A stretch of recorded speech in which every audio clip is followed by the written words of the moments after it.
Welcome back to Philosophy Unpacked, the show where we dive into the deep end of classic philosophical texts. I'm your host, Alex. And I'm Ben, here to make sure we don't get lost in the weeds. Today's text is a big one, Alex. We're tackling a section from Nietzsche's Thus Spake Zarathustra. That's right, Ben. Specifically, we're looking at Part 3, Section 56, titled Old and New Tables. It's dense, it's poetic, and it's classic Nietzsche. So, old and new tables. I'm guessing he's not talking about furniture. What are these tables? Okay, so the rules we live by. The section opens with Zarathustra sitting and waiting, surrounded by old, broken tables and new, half-written tables. Exactly. It's a powerful image. The old moralities are shattered. They no longer hold up, but the new ones aren't finished yet. He's in a state of transition. And he's waiting for his hour? The hour of his descent or downgoing. That sounds ominous. So he's waiting for a sign to know it's the right time? Yes, he's waiting for a specific sign. A laughing lion with a flock of doves. We can unpack that imagery later, but it represents a combination of strength and peace. And in the meantime, he's just talking to himself, telling his own story, because, as he says, no one telleth me anything new. A bit lonely, isn't it? It highlights his isolation as a thinker who is ahead of his time. So he begins to recount his previous journey, his first downgoing to humanity. He says when he first came to men, he found them resting on an old infatuation. What was this infatuation? The belief that they already knew, without a doubt, what was good and bad. It was a settled issue for them. He calls it a wearisome business. It sounds like people just didn't want to think about it anymore. They just wanted to sleep well. Precisely. Morality had become a sleeping pill. People would recite good and bad before bed to feel secure. It was a comfortable, unexamined slumber. And Zarathustra, of course, is there to be the alarm clock. A very loud one. He disturbed their sleep by teaching that no one yet knows what is good and bad. That's a radical statement. If no one knows, then who gets to decide? Zarathustra's answer is the creating one. The creator is the one who establishes a goal for humanity, who gives the earth its meaning and future. So it's not about discovering some pre-existing cosmic law of good and evil? It's about creating it. Yes, only the creator, by setting a new goal, makes it so that certain things become good, that which helps us reach the goal, and bad, that which hinders us. And he didn't just say this politely. The text says he bade them upset their old academic chairs and laugh at their great moralists, their saints, their poets, and their saviors. He wanted to tear down the entire structure of received authority. He even sat on their great grave highway and laughed at their entire history, their mellow, decaying glory. I can't imagine that made him very popular. He's essentially calling their entire culture, their heroes, their best, very small. He says, oh, that their best is so very small. Oh, that their worst is so very small. He's laughing at the limited scale of their moral imagination. He describes his own wisdom as a wild wisdom, a great pinion-rustling longing. It sounds almost like a force of nature. It is. He describes being carried away by it, flying like an arrow with sun-intoxicated rapture into distant futures, which no dream hath yet seen. This is where the language gets very poetic. He talks about a place where gods in their dancing are ashamed of all clothes. What's he getting at? It's a metaphor for a state beyond shame, beyond conventional morality, a place of pure, uninhibited creative energy. He's ashamed he still has to use poetry to describe it, because it's beyond words. He sees the world as unloosed and unbridled, a dance of many gods, constantly fleeing and re-seeking one another. But even in this divine dance, he finds his old enemy, the spirit of gravity. Ah, yes, the spirit of gravity. This is one of Nietzsche's most important concepts. It's everything that weighs us down. So things like constraint, law, necessity, and consequence, and purpose, and will, and good, and evil, all the old heavy ideas. Exactly. But he has a surprising take on it. He asks, for must there not be that which is danced over, danced beyond? So the spirit of gravity, the heaviness, is necessary. Why? It serves as the obstacle. You can't be nimble and light if there's nothing heavy to contrast yourself with. You need the moles and clumsy dwarfs to define the nimblest. The obstacle is what gives you the opportunity to overcome. That makes sense. It's in this context that he first uses the word Superman, right? Yes, it was in this state of mind, this vision of overcoming, that he picked up from the path the word Übermensch. The Übermensch, a concept that is so often misunderstood. What is he really saying it is? He's very clear here. Man is a bridge and not a goal. Humanity is not the final destination of evolution or creation. So we are something to be surpassed, to be overcome. We are a transition to something else. Precisely. We should rejoice in our journey, our noontides and evenings, because they are steps toward new rosy dawns. He talks about spreading laughter like a gay-colored canopy over humanity and teaching them new stars and new nights. It's all part of his project, to teach humanity how to create. He wants to compose and collect into unity what is fragment in man and riddle and fearful chance. He wants to be a composer, riddle reader, and redeemer of chance.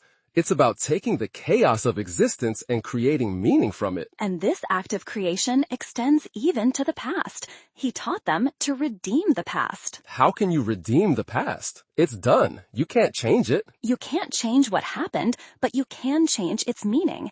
You transform every "it was" by having the will say, "But so did I will it, so shall I will it." That, for Zarathustra, is the only true redemption. And now he says he awaits his own redemption. Which is what? We said it was his downgoing, his return to men. Yes, his sun will set amongst them. He will give them his choicest gift in the act of dying, or at least in the act of his teaching's culmination. He compares himself to the setting sun, pouring gold into the sea. So even the poorest fisherman has golden oars. It's an image of immense, selfless generosity. It is, and that brings us back to the present moment of the text.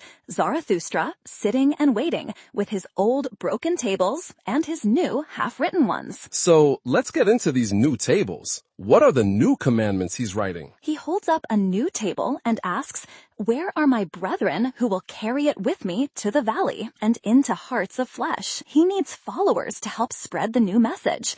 What's the first rule? The first one is a shocker. Be not considerate of thy neighbor. Man is something that must be surpassed. Whoa, that flies in the face of almost every major religion and ethical system. Love thy neighbor is a pretty standard one. So you should surpass thyself even in thy neighbor.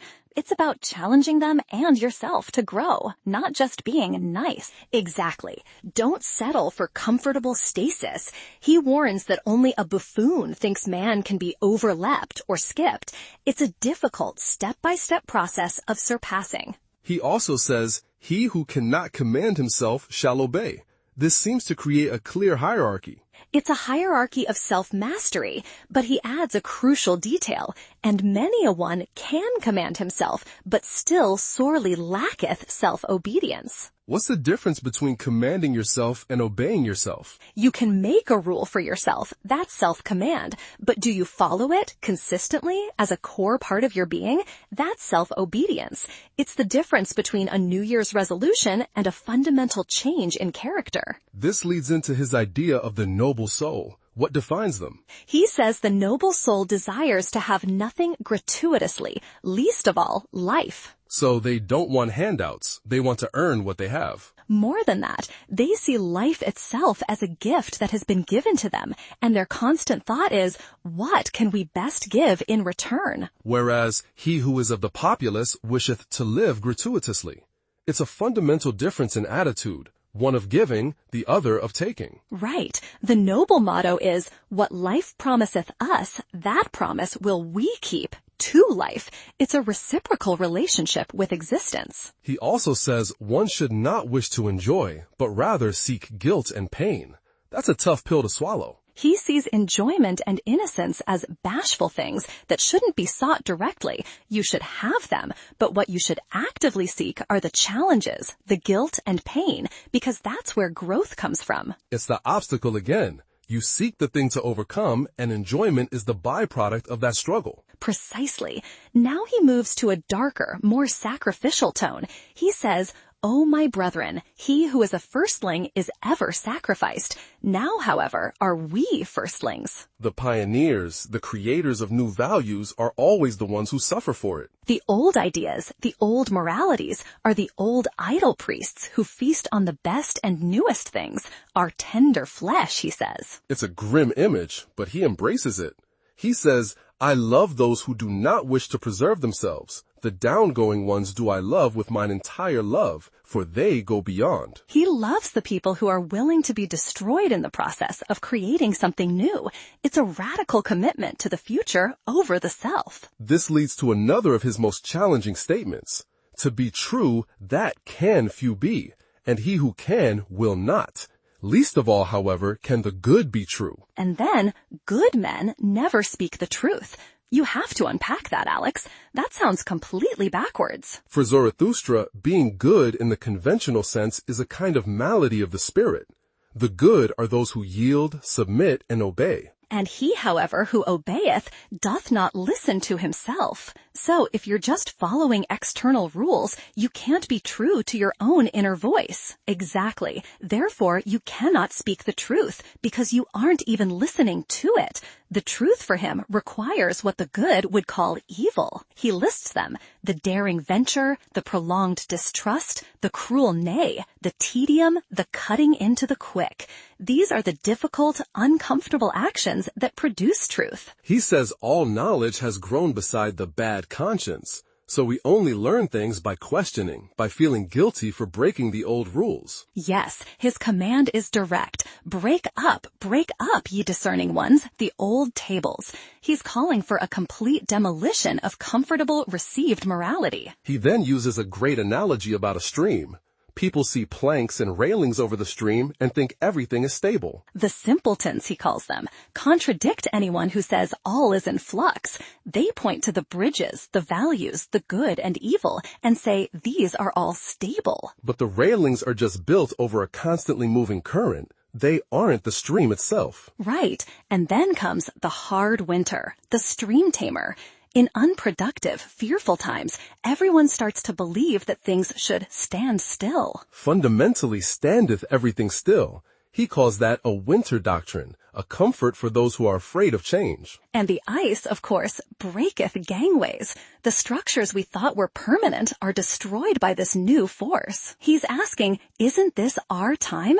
Is not everything at present in flux? Have not all railings and gangways fallen into the water? So who can possibly hold on to the old definitions of good and evil when the very foundations are crumbling? It's a call to action. Woe to us, hail to us, the thawing wind bloweth. Thus preach, my brethren, through all the streets. Embrace the chaos, because it's the source of the new. It's a terrifying but also exhilarating message. It is. He continues this theme by calling good and evil an old illusion that revolved around soothsayers and astrologers. How does he connect morality to astrology? In the past, we believed in astrologers, and therefore we believed in fate. The mantra was, everything is fate. Thou shalt, for thou must. You have no choice. Your path is written in the stars. Then, he says, we stopped believing in astrologers and we swung to the opposite extreme.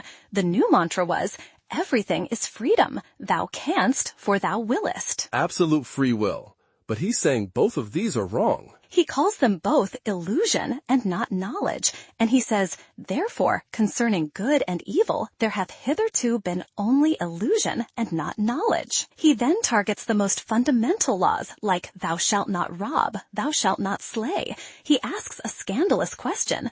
Where have there ever been better robbers and slayers in the world than such holy precepts? What does he mean by that? How can a rule against killing be a slayer? He argues that life itself is a form of robbing and slaying, nature, survival, ambition.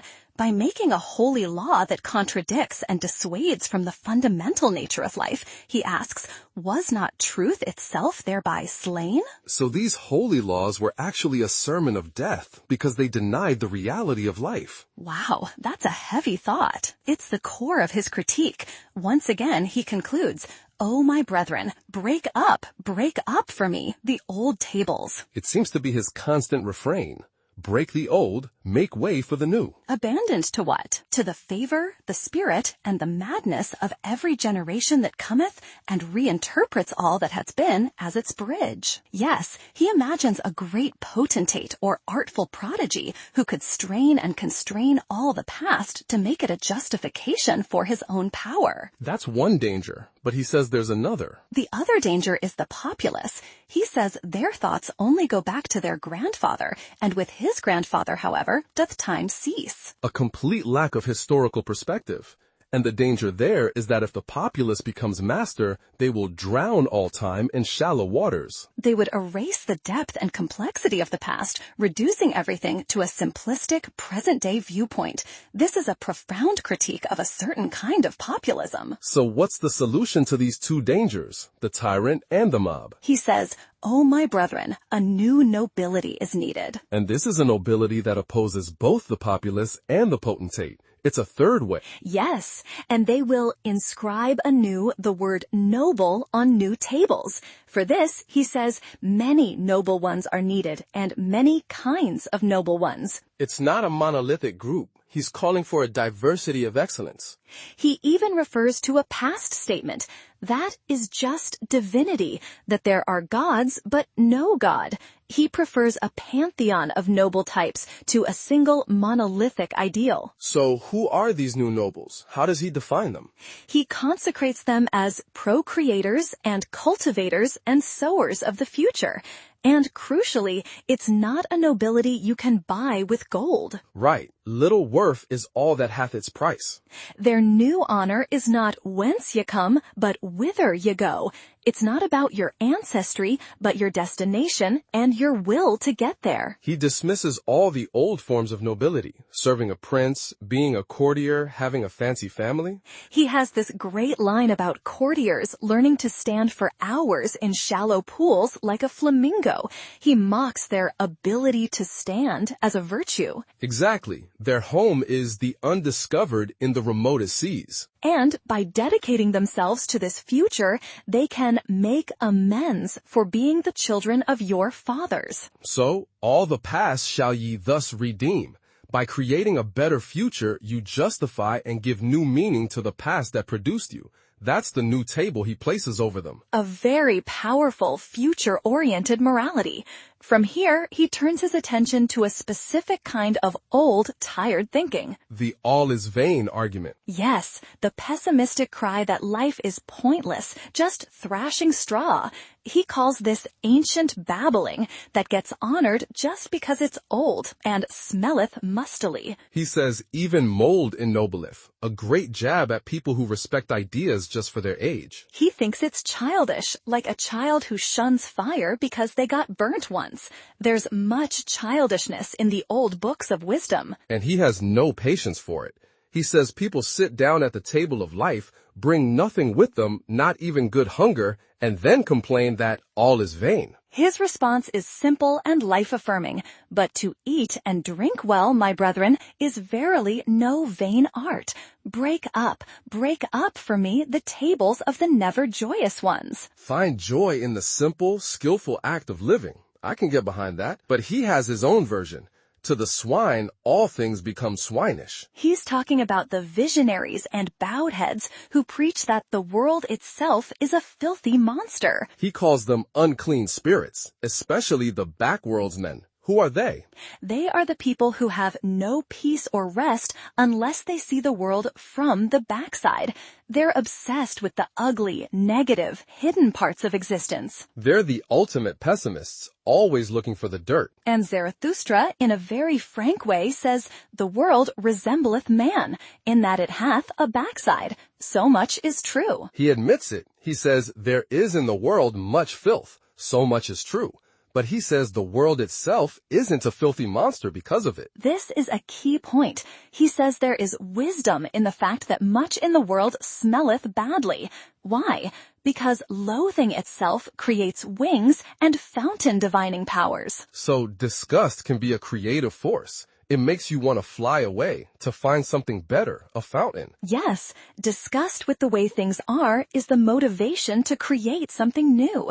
He says in the best there is still something to loathe, and the best is still something that must be surpassed. He says he's heard these pious backworldsmen speak to their consciences, telling themselves to be passive. Like, let the world be as it is, raise not a finger against it. Or, let whoever will choke and stab and skin and scrape the people, raise not a finger against it. Thereby will they learn to renounce the world. That's a horrifying philosophy. Just let suffering happen so people will hate this life and look to the next one. It's the ultimate expression of the backworldsman mentality.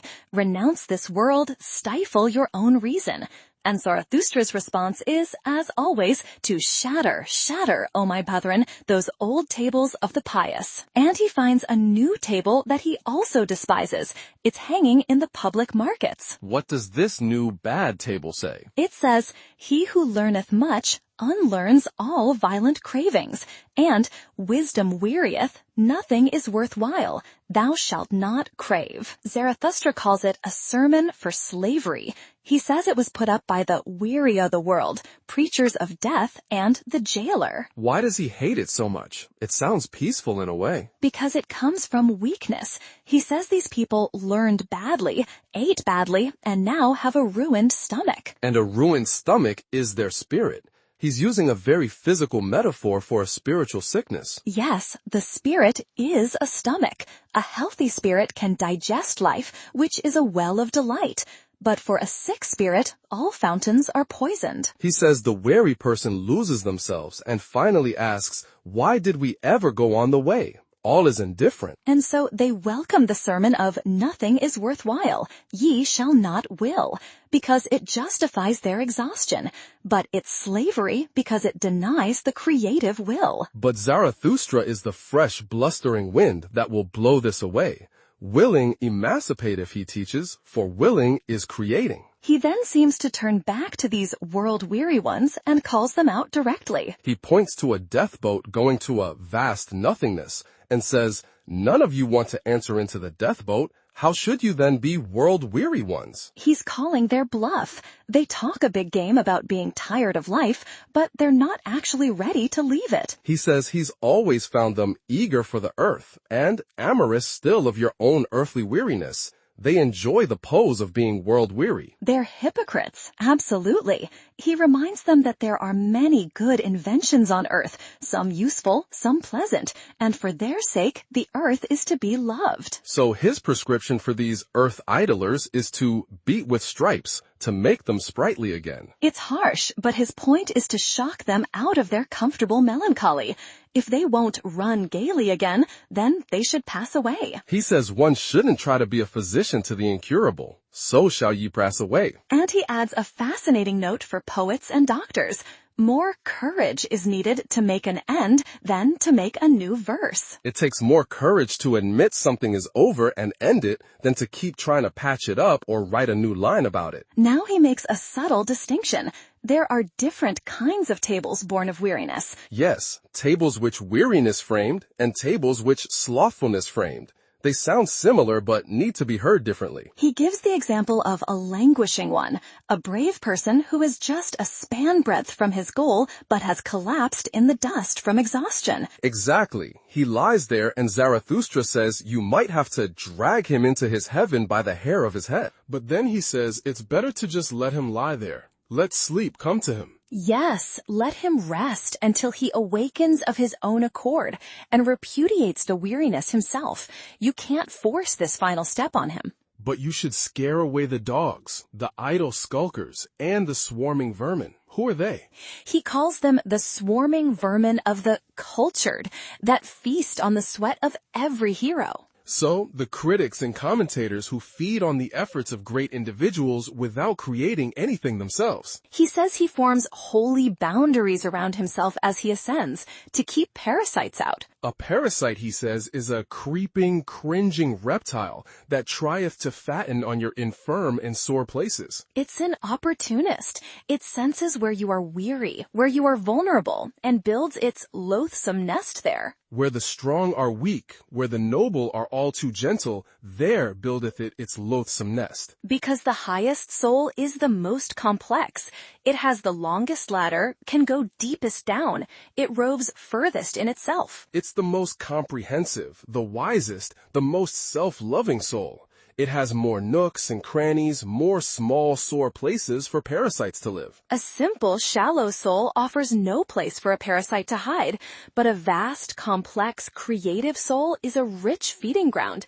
It's a tragic consequence of greatness. It's a warning to his followers, his brethren, to be aware of this danger as they try to ascend with him. From there, he moves to one of his most infamous and misunderstood statements. He asks, "Am I then cruel? But I say, what falleth, that shall one also push." It does, but that's not his meaning. He clarifies, everything of today, it falleth, it decayeth. Who would preserve it?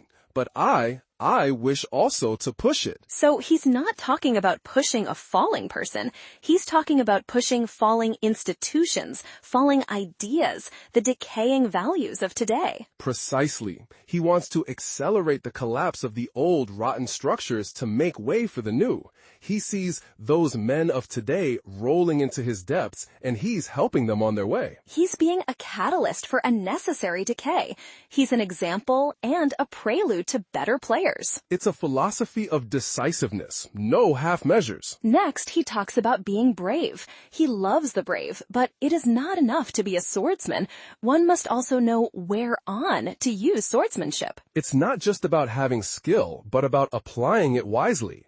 He says sometimes it's braver to keep quiet and pass by. Yes, to reserve yourself for a worthier foe. This is a major theme. Don't waste your energy on petty battles. He says, ye shall only have foes to be hated, but not foes to be despised. Ye must be proud of your foes. Your enemy should be your equal, someone whose defeat is an accomplishment. He tells his followers to pass by many of the rabble who din your ears with noise about people and peoples. Stay out of petty politics. He says, if you look too closely at their for and against, you just become wroth, angry. So he advises, depart into the forests and lay your sword to sleep. Go your own way and let the people and nations go theirs. He's very dismissive of the modern state. It is the time of kings no longer. That which now calleth itself the people is unworthy of kings. He sees modern society as driven by traitors, picking up the smallest advantage out of all kinds of rubbish. They call it good neighborliness. He longs for a time when a people wanted to be master over peoples. But his real point is that the best shall rule. The best also willeth to rule. And where the teaching is different, there the best is lacking. If a society doesn't believe in the rule of the best, it's because it has no best to offer. He then has a very harsh take on the common person's motivation. He says if they had bread for nothing, they would cry. Their maintenance, their struggle to survive, is their true entertainment, and they shall have it hard. That's brutal. He's saying they need hardship to have purpose. He calls them beasts of prey. Their working is plundering. Their earning is overreaching. By making it hard for them, they will become better beasts of prey, subtler, cleverer, more man-like. Because man is the best beast of prey. It's a very unsentimental view of humanity. Very. He believes man has robbed all other animals of their virtues, which is why our existence is so difficult. Only the birds are still beyond him. It's a dark view, but consistent with his philosophy of struggle and overcoming. Now he pivots to man and woman. This part is famously controversial. Thus would I have man and woman, fit for war, the one, fit for maternity, the other. It's a statement that is very much of its time and place. It's difficult to read from a modern perspective without seeing it as deeply sexist. But what do you think is the key for him? Is it just these rigid roles? I think the crucial line is the one that follows. Both, however, fit for dancing with head and legs. Ah, so regardless of their primary function, the ultimate state for both is to be joyful, light, and creative. The dance is the point. Exactly. And he reinforces this with, "And lost be the day to us in which a measure hath not been danced, and false be every truth which hath not had laughter along with it." Joy and laughter are the ultimate tests of truth and a life well lived. That softens the earlier harshness considerably. He then applies this creative, honest spirit to marriage. He warns against bad, hasty arrangements, which lead to marriage breaking. And he says, better marriage breaking than marriage bending, marriage lying. It's better to end it honestly than to live a lie. He quotes a woman who says, "Indeed, I broke the marriage, but first did the marriage break me." That's a very insightful and modern-sounding line. It is. He sees the badly paired as the most revengeful, making everyone suffer because they can no longer be single. They're miserable and want company. So what's his advice for honest ones? He wants them to say to each other, "We love each other. Let us see to it that we maintain our love. Or shall our pledging be blundering?" It's a commitment to actively work on love. And he even suggests a trial marriage. Give us a set term and a small marriage, that we may see if we are fit for the great marriage. It's a radically pragmatic approach. And the ultimate goal of marriage for him isn't just to propagate yourselves onwards, but upwards. The garden of marriage should help you create something greater. This idea of creating the new and future is everywhere. He says he who is wise about old origins will eventually seek fountains of the future and new origins. He uses the metaphor of an earthquake. It chokes many wells and causes suffering, but it also bringeth also to light inner powers and secrets. So a societal collapse, an earthquake of old peoples, can disclose new fountains. New sources of vitality and meaning burst forth. And when someone calls out, "Lo, here is a well for many thirsty ones, one heart for many longing ones," then a new people collects around them. A people defined not by birth, but by being many attempting ones. They are trying to build something new. And in that process, who can command, who must obey, that is their attempted. Society is an experiment, a long seeking for a true ruler. And he's very clear. It's an attempt, my brethren, and no contract. He really hates the idea of a social contract. He sees it as a soft-hearted and half-and-half idea. He wants to destroy that word. For him, society is a dynamic, ongoing struggle and creation, not a static agreement. Now we get to what seems like the climax of his argument. He asks, with whom lieth the greatest danger to the whole human future? And the answer is not the wicked, not the world maligners. The greatest danger is with the good and just. Because, as he says, they say and feel in their hearts, "We already know what is good and just. We possess it also. Woe to those who still seek thereafter." It's their certainty, their belief that they have the final answer. It shuts down all further seeking, all creativity. Yes, the harm of the good is the harmfulest harm. He says someone once looked into their hearts and called them the Pharisees, but people didn't understand. The good and just couldn't understand because their spirit was imprisoned in their good conscience. Their own sense of righteousness blinded them. He calls their stupidity unfathomably wise because it's so effective at preserving itself. And he says the good must be Pharisees. They have no choice. And they must crucify him who deviseth his own virtue. That's the truth he's pointing to. The Creator, the one who breaketh the tables and old values, is the one the good hate most. They call him a lawbreaker. So the good, in unser certainty, are the ultimate force of stagnation and death for the human spirit. This is why he repeats his question about the greatest danger, and then shouts, break up, I pray you, the good and just." He knows how terrifying this sounds. Ye flee from me? Ye are frightened? Ye tremble at this word? He says that when he told them to break up the good, then only did I embark man on his high seas. He pushed humanity off the safe shore and into the open, dangerous ocean. Now comes the great terror, the great outlook, the great sickness, the great nausea, the great seasickness. The false shores and false securities were taught by the good, but he who discovered the country of man also discovered the country of man's future. Exactly. The sea stormeth, all is in the sea. Well, cheer up, ye old seamen hearts. He's rallying them for the journey. And their destination? Thither striveth our helm where our children's land is.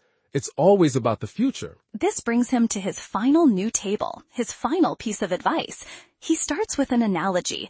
"Why so hard?" said to the diamond one day the charcoal. "Are we then not near relatives?" They're both carbon, but one is soft and the other is the hardest substance. So he's asking his brethren, why so soft? Why so soft, so submissive and yielding? Why is there so much negation and abnegation in your hearts? Why is there so little fate in your looks? He wants them to be fate and inexorable ones. How can they conquer and create with him if they are not hard? He says the creators are hard. They must be, to press your hand upon millenniums as upon wax, to write upon the will of millenniums as upon brass. So this hardness isn't about being cruel, it's about being strong and durable enough to make a lasting impact on history. Entirely hard is only the noblest. And so, the final new table he puts up over them is this: become hard. That's the final commandment, a call for spiritual toughness and creative resilience. The entire section, and indeed the entire book, culminates in a final poetic prayer. It's a prayer to his own will. He calls his will his needfulness, his fate.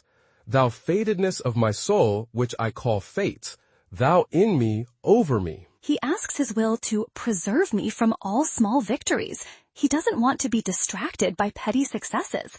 He wants to be spared for one great fate. And he asks his will to be inexorable in thy victory. He's afraid of succumbing to victory, of his eye dimming or his foot faltering after he has won. It's the fear of peaking too soon or not knowing how to handle success.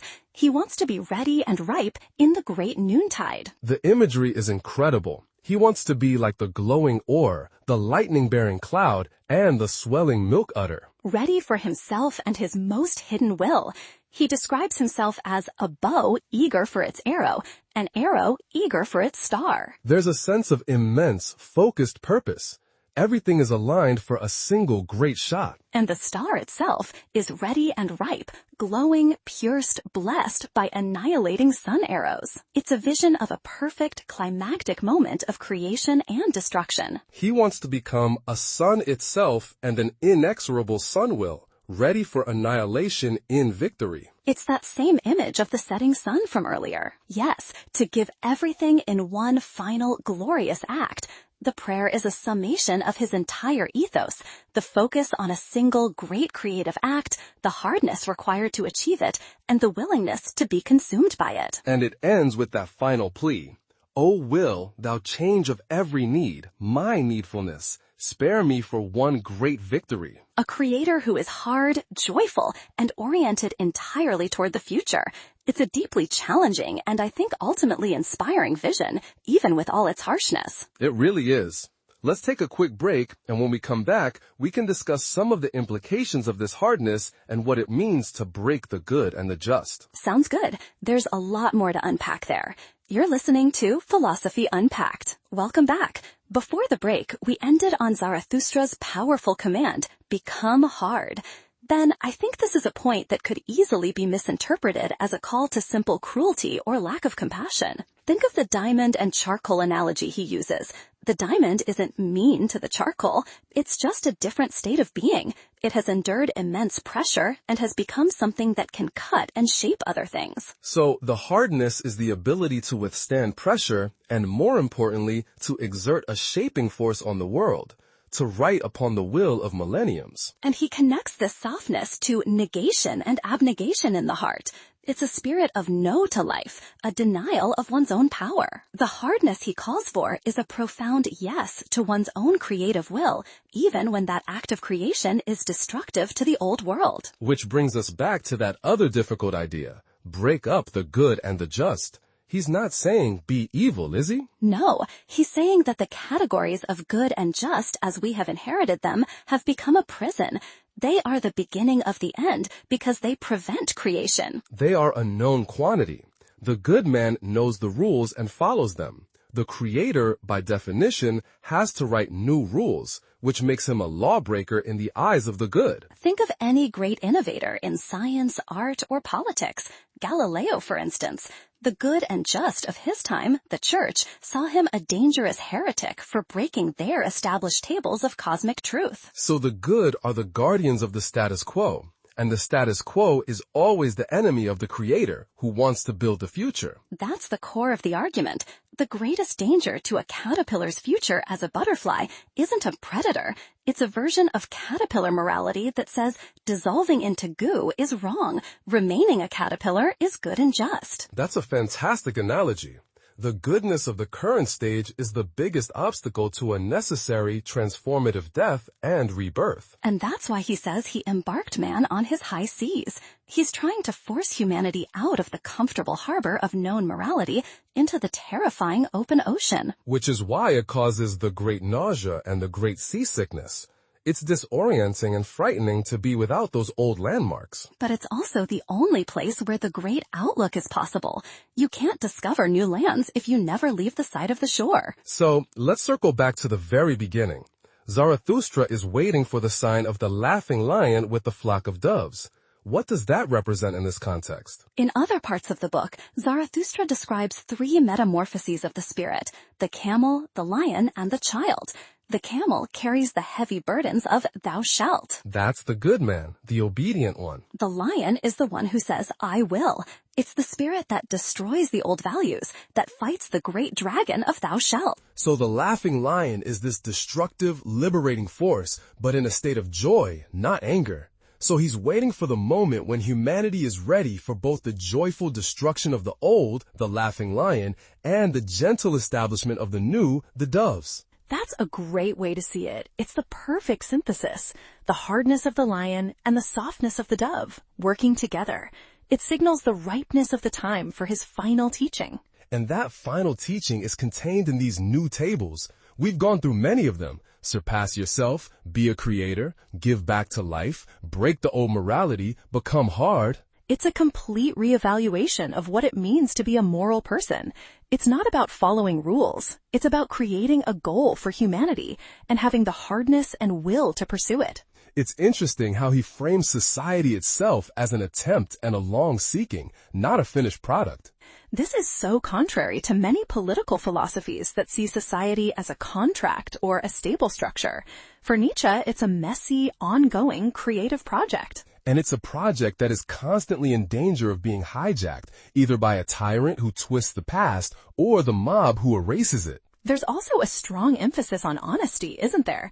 He praises the woman who broke her marriage rather than lie, and he despises the world-weary who are dishonest about their supposed weariness. Absolutely. Honesty, especially with oneself, is paramount.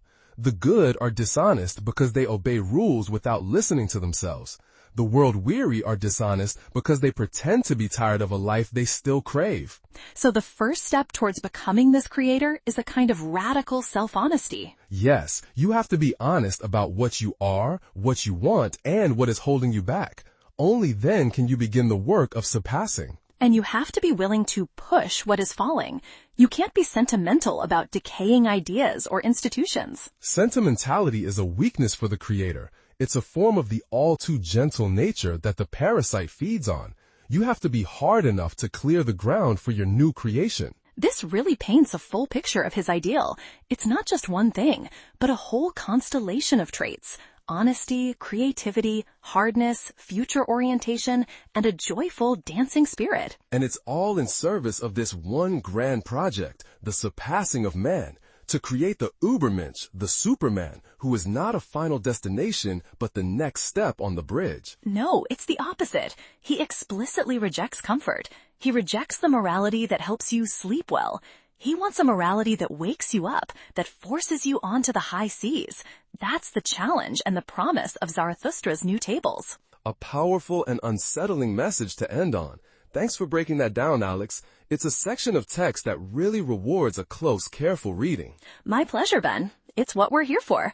Join us next time on Philosophy Unpacked as we tackle another foundational text.